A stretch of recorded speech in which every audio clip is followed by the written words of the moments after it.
अस्सलाम वालेकुम and a very good morning to all of you. जैसा कि हम ह्यूमन ज्योग्राफी के unit number 3 population resources region पढ़ रहे थे, तो आज हमारी लास्ट टॉपिक जो है उस ह्यूमन ज्योग्राफी यूनिट नंबर 3 की वो है डेमोग्राफिक ट्रांजिशन थ्योरी।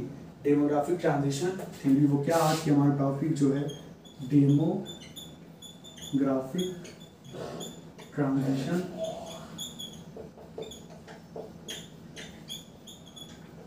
इसे DTT भी कहा जाता है, DTT demographic transition theory.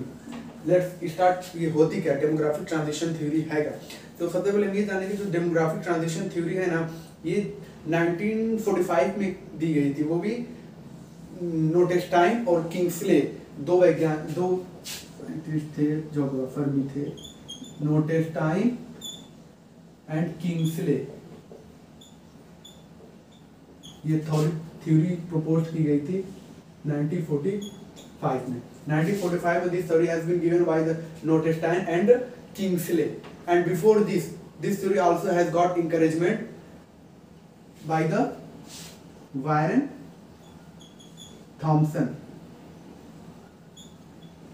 in 1929। ये फाइनली जो कंसेप्चुअलाइज करके प्रेजेंट थ्योरी जो है एकदम बढ़िया थ्योरी इसको कहा जाता है, फाइनली कंसेप्चुअलाइज थ्योरी जो नोटेस्टाइन एंड किंग्सले ने 1945 में दी। उससे पहले भी इस थ्योरी पे काम किया जा चुका था। वो काम किया जा गया था वारेन थॉमसन के अकॉर्डिंग, वारेन थॉमसन के थ्रू इन 1929 में। इनसे पहले भी ये थ्योरी इंकरेजमेंट पा चुकी है बहुत से प्रेसिडेंट, बहुत से इनके पुराने लोगों से। मतलब वो कौन कौन से लोग थे? ब्लैकर, बर्गडोफर,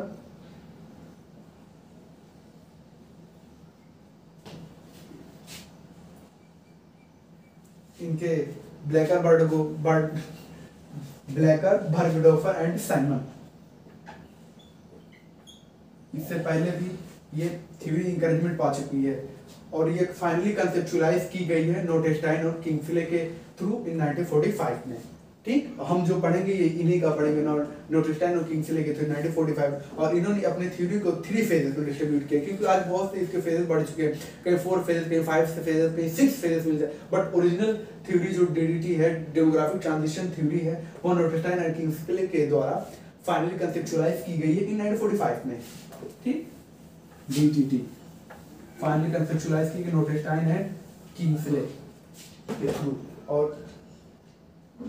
अब हम ये देखेंगे कि ये DDT थ्योरी है क्या, what is it?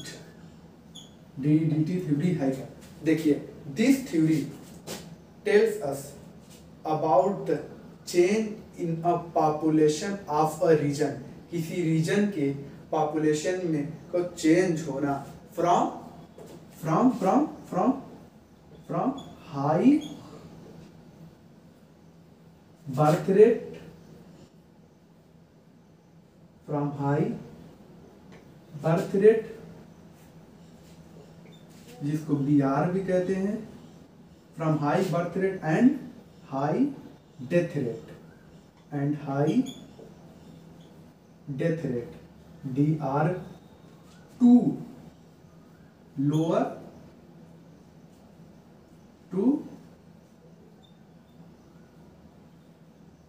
birth rate and lower death rate. This theory tells us about the change in a population of a region from high birth rate and high death rate to low birth rate and low death rate, and the society from agrarian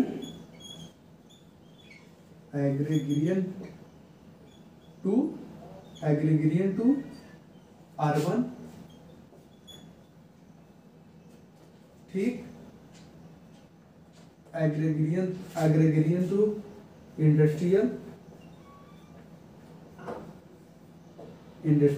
rural to urban, rural to agrarian to industrial, rural to urban, illiterate to illiterate to literate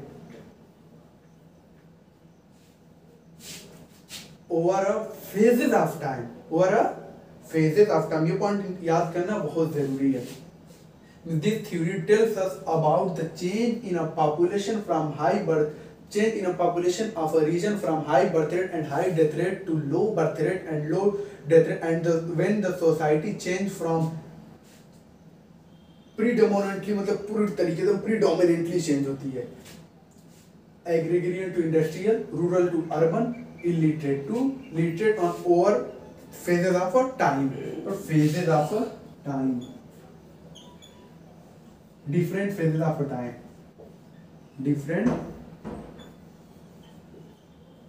different phases of time। ठीक है, demographic transition theory यही है, और ये 1929 में finally conceptualise की गई थी 1945 में, ठीक है, नोटेस्टाइन एंड किंग्सले के अकॉर्डिंग। ठीक, और जब 1945 में ये की गई थी, इसका नेम क्या दिया गया था? The world demographic. इसका नेम जो दिया गया था 1945 में, हम शायद भूल रहे, देख लेते हैं इसका नेम क्या दिया गया था। हाँ, इसका नेम दिया गया था the world demographic transition and population and zero population growth, what is it. ठीक, अब हम इसका चार्ट देखते हैं कि इसको हम लोग फिगर के अकॉर्डिंग, इन्होंने जो थ्योरी दी थी ये कहा था, और ये जो ठीक है,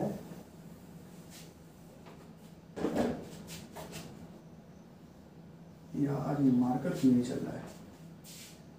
वर्ल्ड को इसमें डिवाइड किया था इन्होंने, मार्कर नहीं चल रहा है।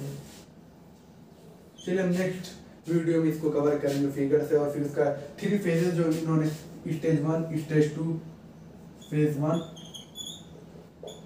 फेज 2 चलने लगा, फेज 2 एंड फेज 3। ठीक, और यहाँ पे ये जो है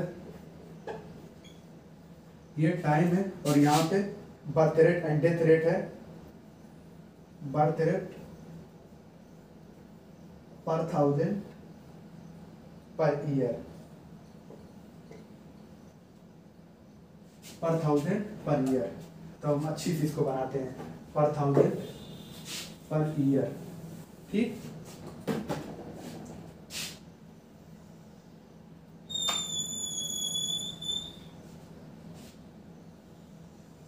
फेज 1, फेज 2 एंड फेज 3 पर 1000 पर ईयर। तो यहाँ पे जो इन्होंने कहा 10, 20, 30 and 40 death birth rate and death rate पर 1000 इन पर ईयर।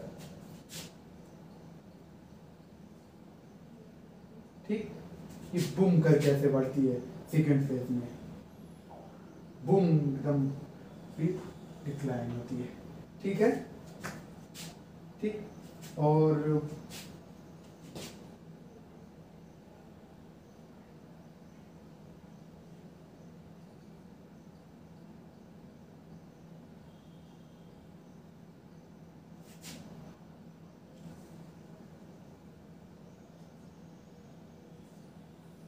ये जो है ये बर्थ रेट है, क्या है ये? बर्थ रेट है, और यहीं से डेथ रेट भी। बट ये सडन, ये क्या है? All of sudden, all of sudden, ये जो है ये है डेथ रेट, ये है जो वो डेथ रेट है।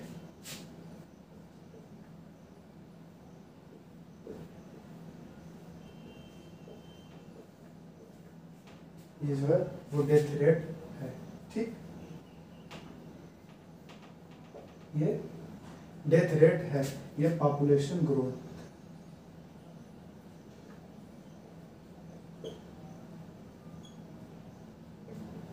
ठीक, ये थोड़ा ज्यादा हाश पास हो गया है, इसीलिए थोड़ा समझने या फिर कोशिश करेंगे इसको पढ़ने की। तो देखिए 3 स्टेजेस है ना, स्टेज 1, फेज 1, फेज 2, फेज 3। अब हम इसमें इस जो आते हैं इसमें उसकी वो देखते हैं कैरेक्टरिस्टिक क्या है। फेज वन में देखेंगे कि the birth rate and the death rate remain high. Birth rate and death rate first phase में क्या है, हाई है, हाई बर्थ रेट भी हाई है एंड डेथ रेट भी हाई है। All of countries of the world, मतलब world की मोस्टली कंट्रीज 200 साल पहले वो इसी फेज में आती थी, फेज वन में। वर्ल्ड की मोस्टली सारी कंट्रीज जो है 200 साल पहले फेज वन में आती थी, ठीक।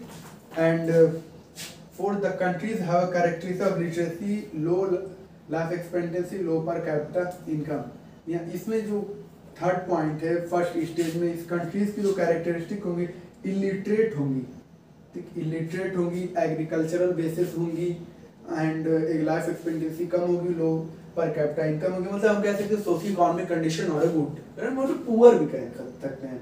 प्रेजेंटली इस वर्ल्ड में, इस वक्त आज के दौर में वर्ल्ड की कुछ कंट्रीज में आती है। वो कौन कौन सी कंट्री हम ये देखते हैं। नाइजीरिया फेज वन में आ सकती है, south Sudan, Chad, Zambia, from Zambia एक अफ्रीका कैंटिनेंट की कंट्री है, and Costa Rica, Belize and Antigua from central America. Belize and north America जो कंट्रीज है सेंट्रल अमेरिका में जो आती है, नॉर्थ अमेरिका कॉन्टिनेंट की कंट्रीज हैं, बेलीज, एंटिग्वा, ठीक, फेज वन में आती हैं। और फेज टू में कौन कौन सी कंट्रीज आएंगी। Initial stage of second, birth rate and death rate remain about 35। Initial stage में, एकदम इनिशियल स्टेज में about high, birth rate and death rate भी हाई है, and all of but sudden death rate जो है sudden decline कर गई है, वाइल बर्थ रेट जो है ये स्लो डिक्रीज हो रही है। The population explosion with sudden peak in ocean. Present developing country were remain, इस वक्त वर्ल्ड की जितनी भी डेवलपिंग कंट्रीज हैं 10 से 20 साल पहले वो फेज टू में आती थी, वो एग्जाम्पल देख सकते। और यहाँ की जो कैरेक्टरिस्टिक हैं बीच की होंगी, एग्रीकल्चर कम इंडस्ट्रियल होंगी, बहुत ज़्यादा इलिटरेट ना होंगी ना बहुत ज़्यादा लिटरेट होंगी, बीच की होंगी, मतलब कह सकते हैं मीडियम सोशियो इकोनॉमिक कंडीशन हम कह सकते हैं। इसका एग्जांपल जो है Nepal, Bangladesh, Turkmenistan, Bahrain, Asia से कंट्री ये सब हो जाएंगे, और नॉर्दर्न अमेरिका की कुछ कंट्रीज आएंगी, फ्रॉम अफ्रीका, लैटिन अमेरिका की कुछ कंट्रीज आती हैं इसमें। स्टेज थर्ड में birth rate and death rate जो है, birth rate and death rate बहुत कम रिमेन लो है, birth rate and death rate remain low. और यहाँ पे पॉपुलेशन ग्रोथ जो है, पॉपुलेशन ग्रोथ स्टेडी, मतलब ठीक था, बहुत ज़्यादा तेज हो रही ना बहुत ज़्यादा कम हो रही, मतलब स्टेडी है, निरंतर जिसको कहते हैं समान है। On the present develop country and the future developing, तो इस वक्त जो develop country, future developing country at present will fall under this category और phase. The countries have characteristic of, इसमें जो कंट्रीज आएंगी उनकी जो कैरेक्टरिस्टिक होती एकदम लिटरेट होती, हाई लिटरेट होती, हाई पर कैपिटा इनकम होती, उनके पास हाई पर कैपिटा इनकम होती, लाइफ एक्सपेक्टेंसी अच्छी होती, इंडस्ट्रियल एरिया होती। वर्ल्ड की कुछ कंट्री हैं इसमें आती है, जैसे यूएसए आता है, नॉर्थ अमेरिका कमती, वेस्टर्न यूरोप से कुछ कंट्रीज आती हैं, फ्रॉम जापान, फ्रॉम एशिया से आता है, Australia and New Zealand from Oceania से आता है, ऑस्ट्रेलिया एंड न्यूजीलैंड, ओशनिया।